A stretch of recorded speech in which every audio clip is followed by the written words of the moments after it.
إن الله وملائكته يصلون على النبي يا أيها الذين آمنوا صلوا عليه وسلموا تسليما.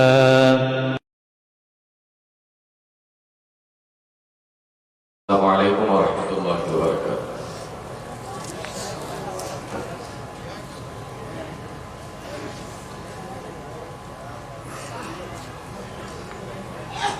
ان الحمد للہ نحمده ونستعینه ونستغفره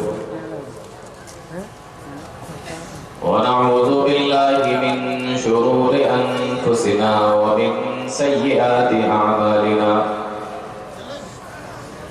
من يهده الله فلا مضل له ومن يضلل فلا هادي له واشهد ان لا اله الا الله وحده لا شريك له واشهد ان محمدا عبده ورسوله يا ايها الذين امنوا اتقوا الله حق تقاته ولا تموتن الا وانتم مسلمون. يا ايها الناس اتقوا ربكم الذي خلقكم من نفس واحده وخلق منها زوجها وبث منهما رجالا كثيرا ونساء واتقوا الله الذي تساءلون به والارحام ان الله كان عليكم رقيبا. يا ايها الذين امنوا اتقوا الله وقولوا قولا سديدا يصلح لكم اعمالكم ويغفر لكم ذنوبكم ومن يطع الله ورسوله فقد فاز فوزا عظيما. اما بعد فان خير الحديث كتاب الله وخير الهدي هدي محمد صلى الله عليه وسلم وشر الأمور محدثاتها وكل محدثة بدعة وكل بدعة ضلالة وكل ضلالة في النار. أعوذ بالله السميع العليم من الشيطان الرجيم. بسم الله الرحمن الرحيم. اقتربت الساعة وانشق القمر.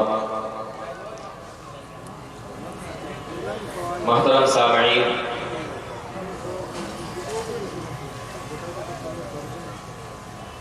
وقت کافی ہو چکا ہے اور مجھے اس بات کا احساس بھی ہے، اس لیے ٹائم کم لیا جائے گا اور کوشش یہ کی جائے گی کہ کم ٹائم میں زیادہ باتیں آپ لوگوں کے سامنے رکھ دی جائیں. قرآن کریم کی جو آیت کریمہ پڑھی ہے اس میں دو چیزوں کا ذکر کیا گیا ہے.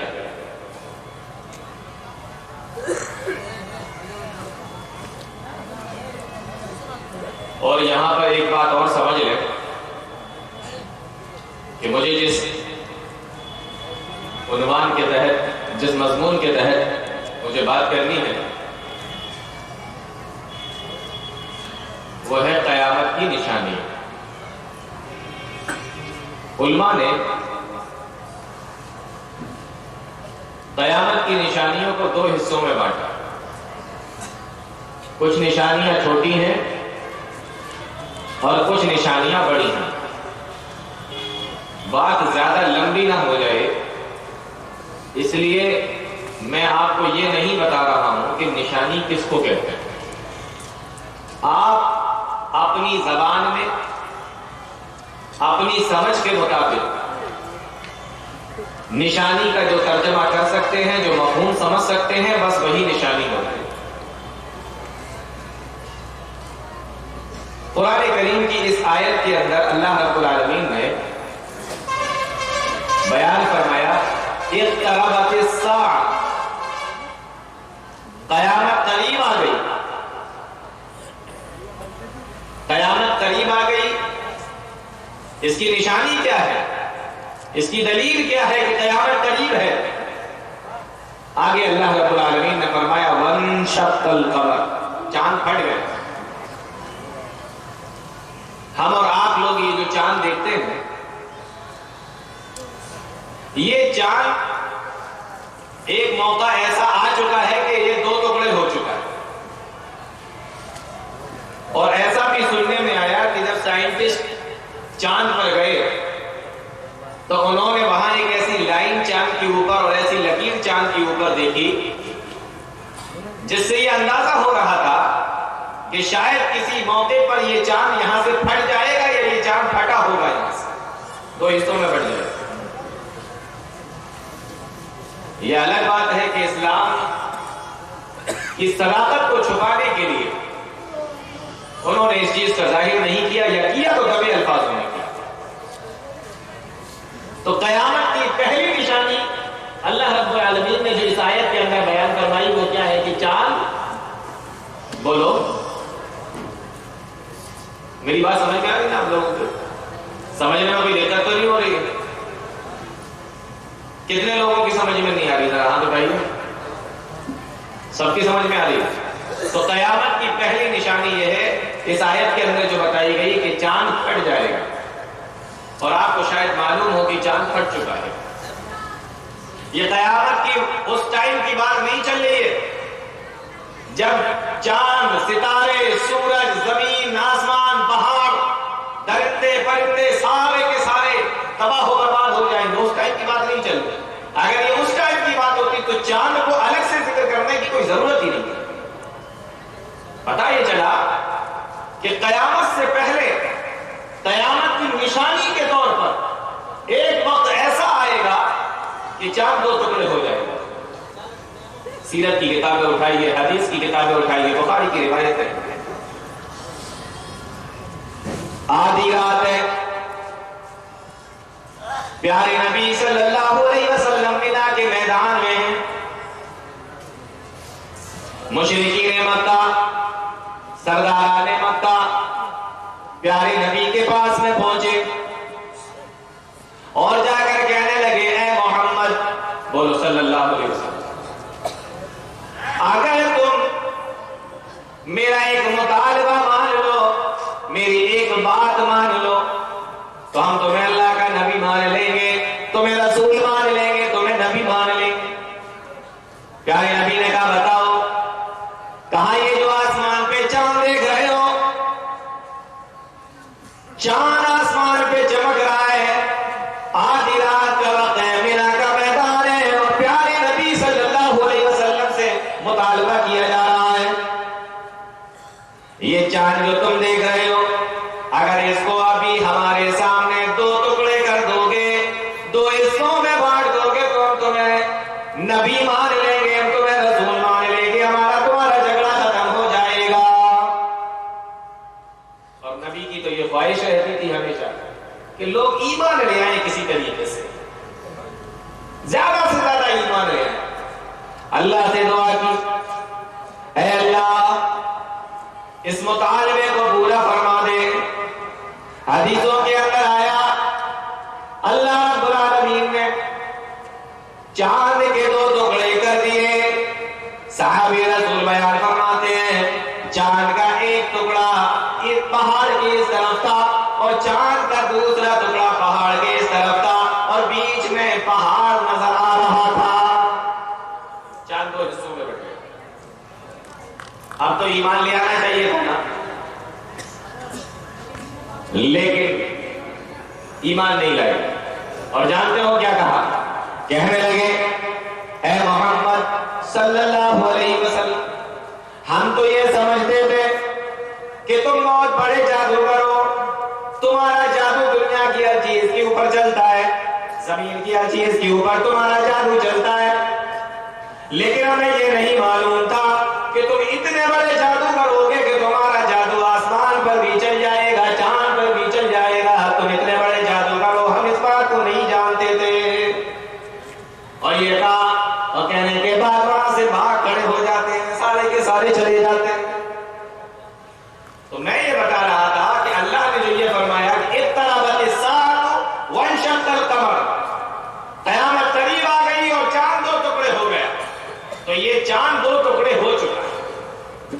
یعنی قیامت کی یہ نشانی پوری ہو چکی ہے، قیامت کے آنے کی یہ نشانی پوری ہو گئی۔ آخر یہاں پر تھوڑی سی تفصیل ہے، ایک سوال پیدا ہوتا ہے، وہ بتانا ضروری ہے۔ اس سوال کا جواب دیتے ہوئے آگے بڑھیں گے تو بات سمجھنے میں بڑی آسانی ہوگی۔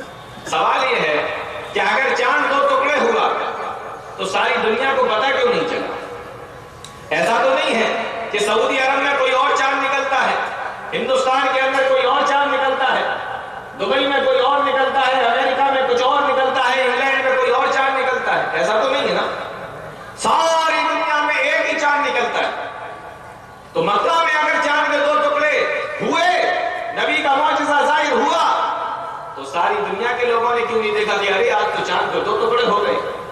ایسا کیوں نہیں ہوا؟ مکہ کے علاوہ دوسرے لوگوں کو کیوں نہیں پتا چلا؟ تو اس کا پہلا جواب تو یہ ہے کہ پتہ اس لیے نہیں چلا کیونکہ جب آدھی دنیا کے اندر رات ہوتی ہے تو آدھی دنیا کے اندر دن ہوتا ہے۔ تو جب آدھی دنیا کے اندر دن تھا تو وہاں چاند نہیں سورج نکلا ہوا تھا۔ بات سمجھ میں آ رہی؟ تو آدھی دنیا میں جب چاند نہیں سورج نکلا ہوا ہے تو آدھی دنیا والوں کو نہیں پتا چلا کہ چاند کے ساتھ میں کیا معاملہ ہو رہا ہے۔ اب پھر اعتراض ہے کہ پوری دنیا کو اگر نہیں پتا چلا تو آدھی دنیا کو پتا چل جاتا، جہاں پر چاند نکلا ہوا تھا ان کو پتا چل جاتا۔ تو اس کا جواب یہ ہے کہ آج چاند گرہن لگنے سے پہلے کئی دن پہلے ہمیں یہ بتا دیا جاتا ہے کہ فلاں دن یا فلاں رات میں چاند گرہن ہوگا۔ اس کے باوجود بھی ہم لوگ رات میں اٹھ کر دیکھتے ہیں کیا کہ چاند گرہن ہوگا، لاؤ اٹھ کر دیکھ لیتے؟ نہیں، ہم اپنے کمروں میں جاتے ہیں، اپنے گھروں میں جاتے ہیں اور جا کے سو جاتے ہیں۔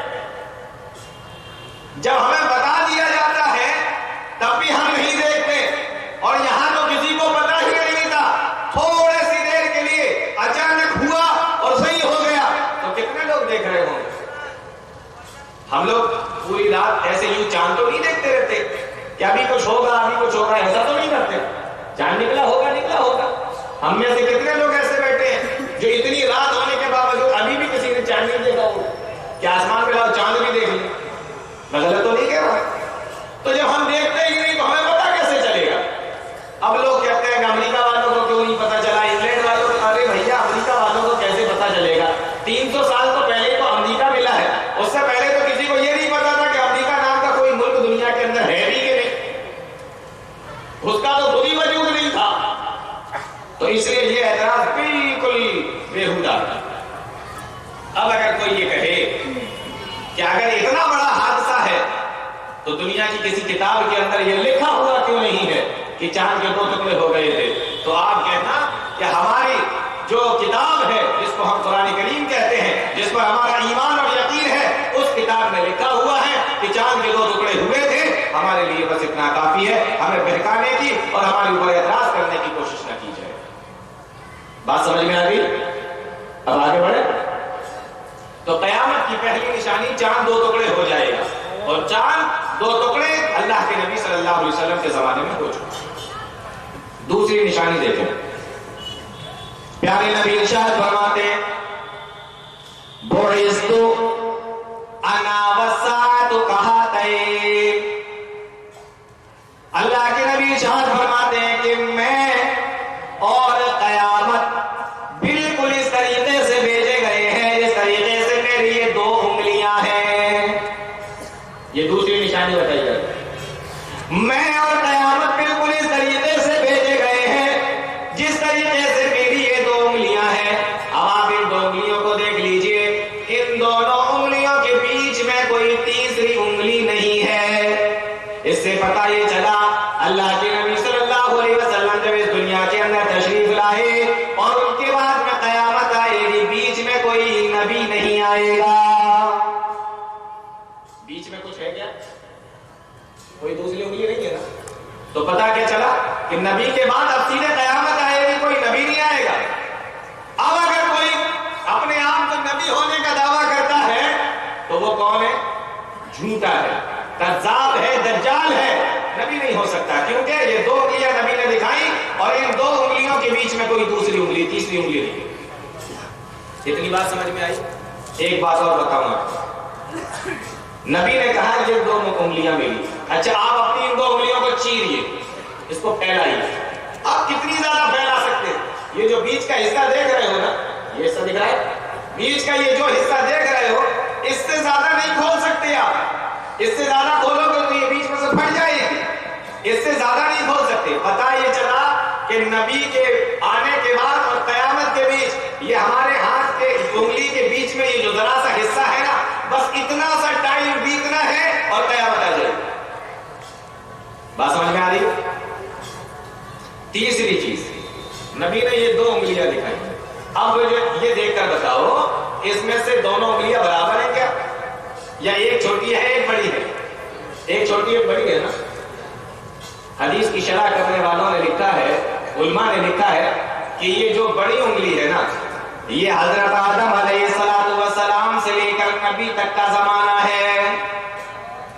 جو بڑی انگلی ہے یہ آدم علیہ السلام سے لے کر نبی تک کا زمانہ ہے, جو بیت چکا ہے, گزر چکا ہے. اب یہ جو چھوٹی والی انگلی ہے یہ نبی سے لے کر قیامت تک کے بیچ کا زمانہ ہے, یہ کم ہے, اور یہ بھی بڑی تیزی کے ساتھ میں بیتتا چلا جا رہا ہے. بڑا والا جو ٹائم تھا حضرت آدم سے لے کر نبی تک کا جو زمانہ تھا وہ بیت چکا ہے, اور یہ جو چھوٹا والا ٹائم ہے یہ نبی سے لے کے قیامت تک کا ہے, اور یہ بھی بڑی تیزی کے ساتھ میں بیتا جا رہا ہے. نبی نے یہ 2 انگلیاں دکھائی کہ میں اور قیامت بالکل ایسے آئے ہیں جیسے میری یہ 2 انگلیاں. اب میں آپ کو ایک بات اور بتاتا ہوں, ان دونوں انگلیوں میں افضل کون سی ہے انگلی؟ دونوں میں کون سی افضل ہے انگلی؟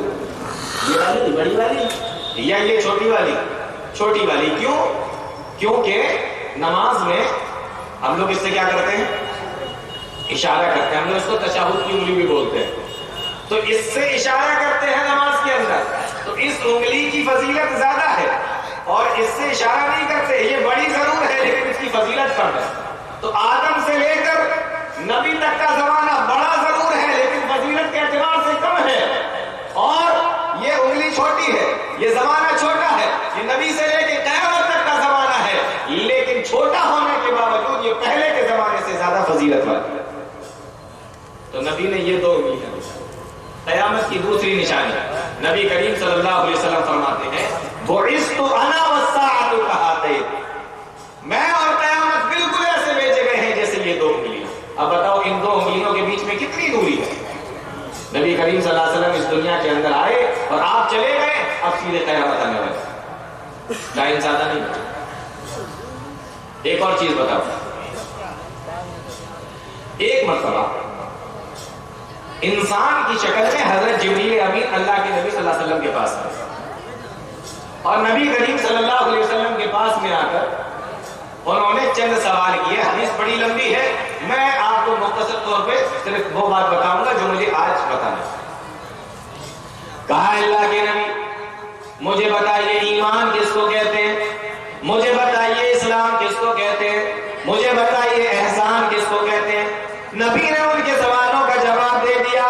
چوتھا سوال پوچھا, اے اللہ کے نبی مجھے یہ بتائیے کہ قیامت کب آئے گی؟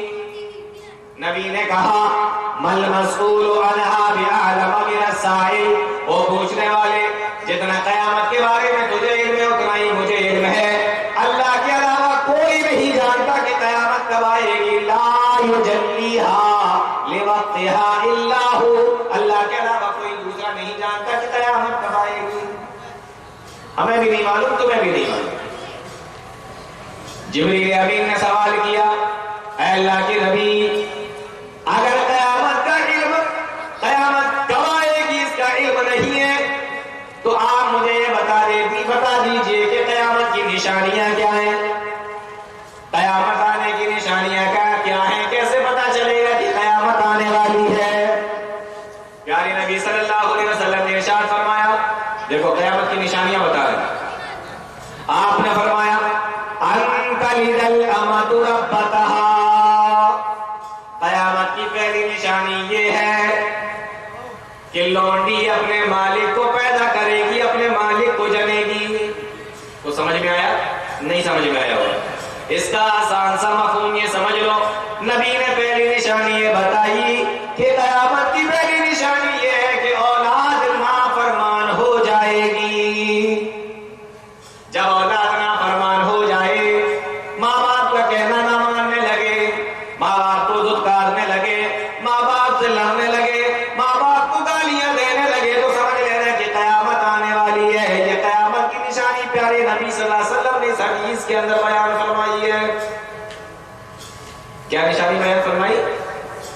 ان تلد الامۃ ربتها، اولاد نافرمان ہو جائے گی۔ اب میرے بھائیو آپ دیکھ لیجئے، آج ماں باپ، آج اولاد کتنی نافرمان ہوتی چلی جا رہی ہے۔ ایک موقع پہ اللہ کے نبی صلی اللہ علیہ وسلم نے ارشاد فرمایا تھا، اے میرے صحابہ، اللہ رب العالمین لعنت فرمائے، اللہ رب العالمین لعنت فرمائے ایسے آدمی پر جو اپنے ماں باپ کو گالیاں دے۔ صحابہ کہنے لگے اللہ کے نبی، کون ہم میں سے ایسا ہوگا جو اپنے ماں باپ کو گالیاں دے گا؟ صحابہ کرام تو سوچ بھی نہیں سکتے تھے کہ کوئی اپنے ماں باپ کو گالیاں بھی دے سکتا ہے۔ کہا کون گالیاں دے گا اپنے ماں باپ کو؟ ایسا کون ہے؟ اللہ کے نبی صلی اللہ علیہ وسلم نے صحابہ کو سمجھانے کے لیے بتایا کہ ایسا تو نہیں ہو سکتا، لیکن ایسا تو ضرور ہو سکتا ہے نا کہ جیسے دو لوگوں میں آپس میں لڑائی ہو جائے اور یہ اس کے ماں باپ کو گالیاں دے اور بدلے میں یہ والا اس کے ماں باپ کو گالیاں دے، ایسا تو ہو سکتا ہے؟ صحابہ کرام کہتے ہیں ہاں اللہ کے نبی ایسا ہو سکتا ہے۔ نبی کریم صلی اللہ علیہ وسلم نے ان کو سمجھانے کے لیے یہ بات فرمائی۔ آپ ذرا غور کریں، آج اتنا لمبا جانے کی ضرورت ہی نہیں ہے، آج یہاں اولاد ڈائریکٹ اپنے ماں باپ کو گالیاں دے رہی ہے، ڈائریکٹ اپنے ماں باپ کے ساتھ میں بدتمیزیاں کر رہی ہے، ڈائریکٹ اپنے ماں باپ کے ساتھ میں زبان درازیاں کر رہی ہے، ڈائریکٹ اپنے ماں باپ کو گھر سے نکلنے کی دھمکیاں دی جا رہی ہیں۔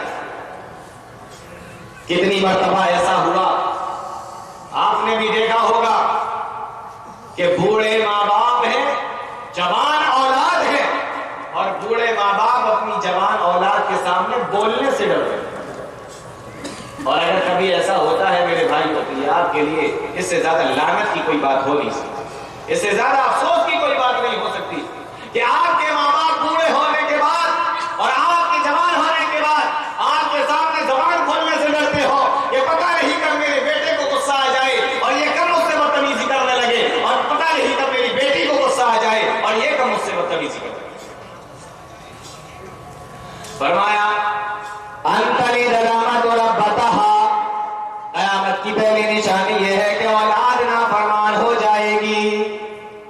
آج حالت یہ ہے، جوان بیٹے کو غصہ آیا، بوڑھا باپ کھڑا ہوا ہے، جس نے اسے پال پوس کے بڑا کیا، تربیت کی، پرورش کی، پال پوس کے اس کو بڑا کیا، جوان ہو گیا، آج یہ جوان بیٹا غصے کی حالت میں ہے، اور بوڑھا باپ جس نے پال پوس کے اس کو بڑا کیا ہے، اس کی حالت یہ ہے کہ جب اپنے جوان بیٹے کو غصے کی حالت میں دیکھتا ہے تو تھر کندر کی وجہ سے کانپ رہا ہے۔ ایسا دیکھنے میں آتا ہے کہ نہیں؟ بوڑھے باپ کانپ رہے ہیں، اولاد کے سامنے ڈر رہے ہیں، پتہ نہیں ابھی یہ کیا کرے۔ مسلمانوں، ہم کہاں سے کہاں پہنچ گئے؟ یہ ہمارا طریقہ ہو گیا، آج ہم نے یہ حالت بنا دی ہے۔ پیارے نبی نے فرمایا تھا کہ جب اولاد نافرمان ہونے لگے تو سمجھ لینا کہ قیامت آنے والی۔ اور آپ کو ایک بڑے پتے کی بات بتا رہا ہوں میں،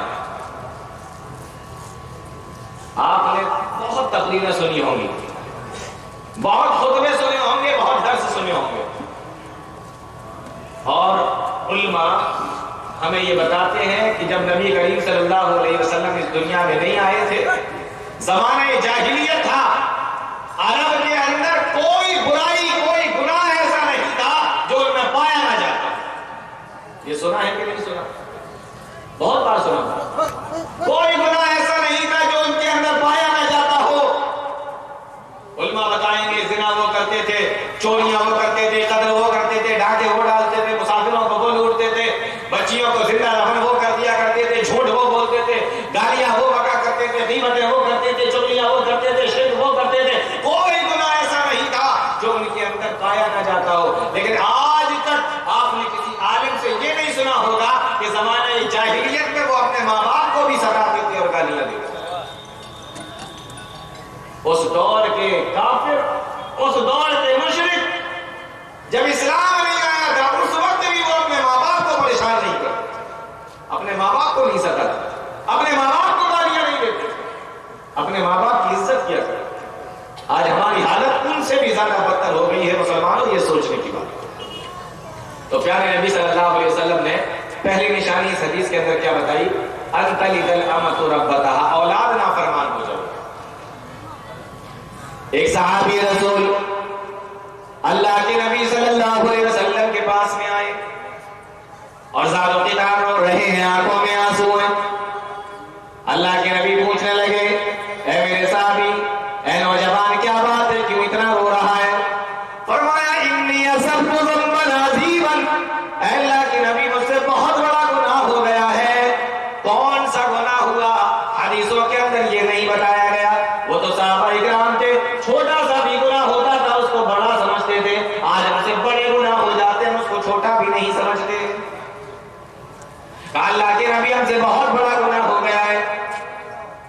پیارے نبی نے ان سے یہ نہیں پوچھا کہ تم سے کون سا گناہ ہوا، آپ نے ان سے کہا کہ بتاؤ تمہاری ماں زندہ ہے؟ صحابی رسول کہنے لگے، اللہ کے نبی، ماں کا تو کب کا انتقال ہو چکا ہے، ماں تو کب کی ختم ہو چکی ہے، ماں زندہ نہیں ہے۔ پیارے نبی صلی اللہ علیہ وسلم نے فرمایا، اے میرے صحابی، ذرا یہ بتاؤ کیا تمہاری خالہ زندہ ہے؟ کہا اللہ کے نبی، خالہ تو زندہ ہے۔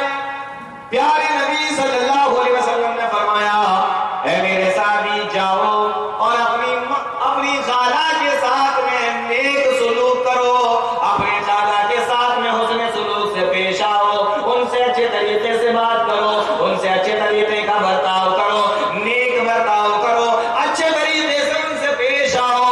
اپنی خالہ کے ساتھ اللہ تعالیٰ تمہارے گناہ کو معاف کر دے گا۔ سوچنے کی بات ہے کہ اگر ماں کی بہن خالہ کے ساتھ میں نیک سلوک کرنے کی وجہ سے گناہ معاف ہو سکتے ہیں، تو ماں کے ساتھ میں نیک سلوک کرنے پر ہمارے گناہ کتنے معاف ہو جائیں گے؟ بات سمجھ میں آ رہی کہ نہیں آ رہی؟ تو یہ ماں کا درجہ بہت بڑا درجہ، اور کیوں ہے میں آپ کو ایک مثال سے سمجھاتا ہوں۔ مان لو اگر کسی آدمی کا مکان کسی ایسی جگہ پر ہو جہاں سے ٹرین نکلتی ہو، ریل گزرتی ہو، ٹرین نکل کر جاتی ہے، اور ٹرین کی آواز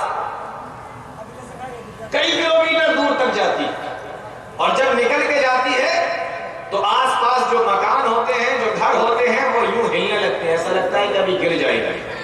بولا ایسا ہوتا ہے کہ نہیں ہوتا؟ اب مان لو کہ انہی بستی کے اندر ایک مکان میں ایک ماں اپنے چھوٹے سے بچے کے ساتھ میں رہتی ہے، اپنے چھوٹے سے بچے کے ساتھ میں رہتی ہے۔ وہ ماں اپنے بچے کو سلاتی ہے رات میں اور خود بھی سو جاتی ہے۔ رات بھر وہاں سے ٹرینیں نکلتی رہتی ہیں، ریل نکلتی رہتی ہے، وہ ٹرین جس کی آواز کئی کلومیٹر دور تک جاتی ہے، اور جب وہ نکل کر جاتی ہے تو آس پاس کی بستیاں، مکان ہلنے لگتے ہیں، لیکن وہ ماں اپنے بچے کے ساتھ میں رات بھر سوتی رہتی ہے۔ اس ٹرین کی نکلنے والی، اس ٹرین سے نکلنے والی اور اس ٹرین کے نکلنے سے جو آوازیں ہو رہی ہیں، اس کی آواز سے ماں کی آنکھ نہیں کھلتی، رات بھر اپنے بچے کے ساتھ میں سوتی رہتی ہے۔ وہ ماں جس کی آپ رات بھر نکلنے والی ٹرین کی آوازیں نہ کھلوا سکی، رات بھر نکلنے والی ٹرین کی آوازوں سے جس ماں کی آنکھ نہیں کھلی، برابر میں لیٹا ہوا اس کا وہ چھوٹا سا بچہ اگر رات میں ایک بار بھی رو دیتا ہے تو ماں کی آنکھ کھل جاتی ہے۔ ماں اتنی محبت کرتی ہے اپنی اولاد سے۔ میں غلط تو نہیں کہہ رہا؟ ایک بار بچہ رو دے تو آنکھ کھل جاتی ہے، اور رات بھر ٹرین نکلتی رہے تو ماں سوتی رہتی، اتنی محبت۔ اللہ کے